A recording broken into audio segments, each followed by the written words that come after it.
I did not have this on my bingo card, but the Denver Broncos just found their missing piece and are having dinner with them right now. In this video, we're breaking down JK Dobbins to the Denver Broncos, that and way more.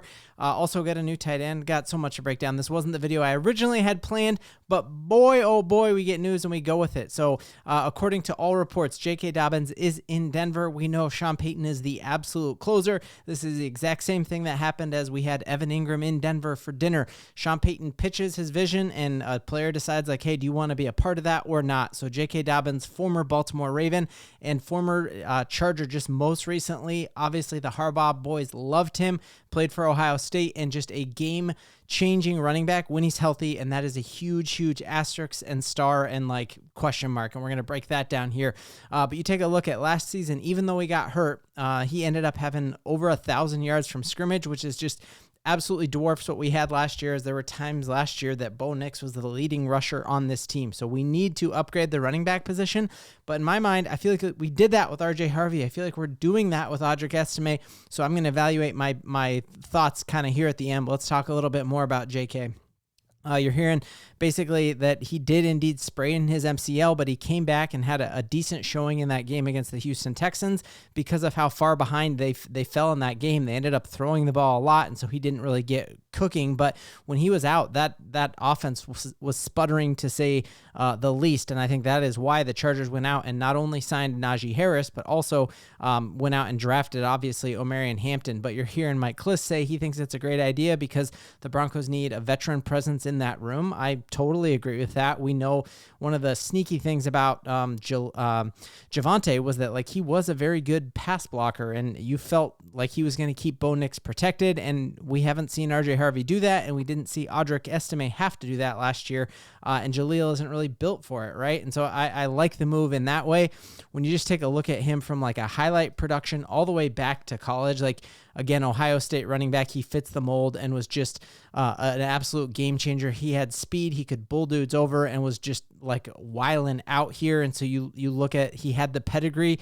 I think he ended up being a second round pick, and then it matched in the NFL. He had some great times in Baltimore with the Jim Harbaugh, and then with John Harbaugh, and then he had some flashes last year with the Chargers where he had multiple 100-yard games and looked like he was ready to hit his stride. And then, as he typically does because of his running style, and I think a lot because of his usage rate, you did see him end up getting injured. We just looked at some of his college highlights, but I do think he's got just grit and heart to him that we could definitely use in that room.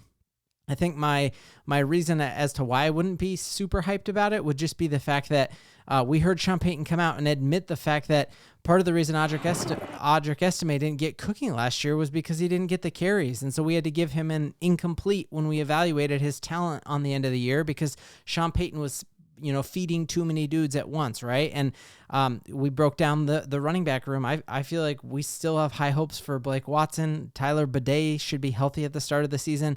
Obviously, we don't want to see Jaleel go anywhere. But I do think it's a position we need to upgrade, and we saw some explosiveness out of him when he was with the Chargers and stayed healthy. Just taking a look here at his yards per each season. He had some great seasons there. 900 yards rushing in 2024, as we saw there with the Chargers.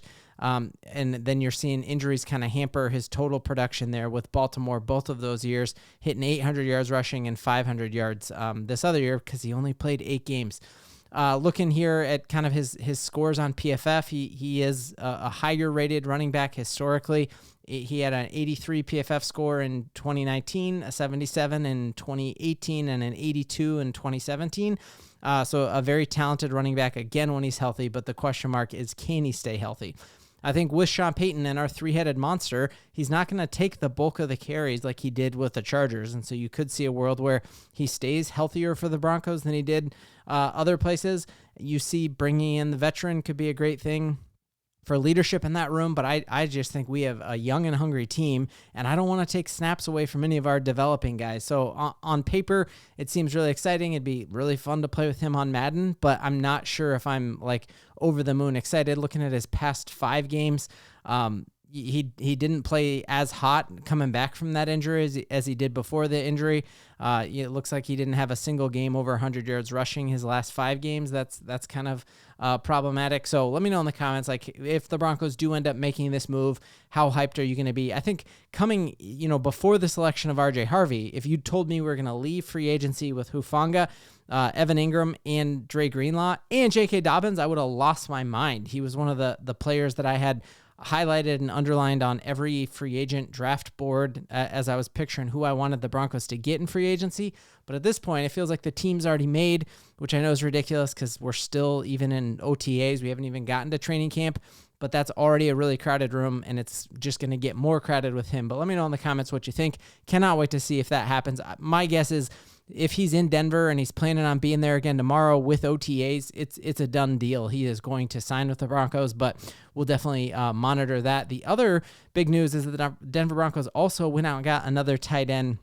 To me, this feels absolutely redundant at this point, but I've been wrong before. I think the guy we went out and got was Caden Prescorn, who played at Ole Miss, and looking at some of his highlights, some amazing flashes here. Just a very soft-handed tight end there. But I think, again, like with Evan Ingram, we've already drastically upgraded this room. Here's a picture of him kind of in the slot and just what he can do. That looks like a Sean Payton play call right there. So you see the mold of what they're going to expect him to do. But I just feel like, man, we already got Caleb Lohner, kind of a flyer on him, and the fact that he was our 7th round selection there, that we were able to get before he hit the undrafted free agent portal, and it sounds like the Colts and the Patriots both wanted him. So I think that might be a redundant position, and he doesn't make this roster because I don't envision us being able to carry Lucas Kroll and Troutman and Caleb Lohner and Evan Ingram, and so I don't think he makes the team, but excited to see him in training camp. So sound off in the comments. What do you think about JK Dobbins? What do you think about our new tight end? What are you most excited for? Either way, it's like Sean Payton is taking this offense with Bo Nix, who last year threw the 6th most touchdowns of any quarterback in football, not just rookies. He threw the 2nd most number of touchdowns for a rookie quarterback in NFL history. Sean Payton knows that while the rest of the mainstream media is looking past this offense, he is stocking up. He has the quarterback he wants. He's going to have a 3-headed monster there running the ball, whether that ends up being JK and Audric and RJ, or whether that's going to be what I think it's going to be is going to be Audric, RJ, and Jaleel. But either way, like, our offense is going to average 24 points a game. And I have a hard time thinking that there's going to be teams who are going to be scoring more than 21 on us. So we are going to be making deep playoff run. And that's not a homer take. That is what the rest of the media thinks as well. So Broncos country, we're getting a new running back. I'm just shocked. This is wild. Broncos country, we got a ton to Bo-LIEVE.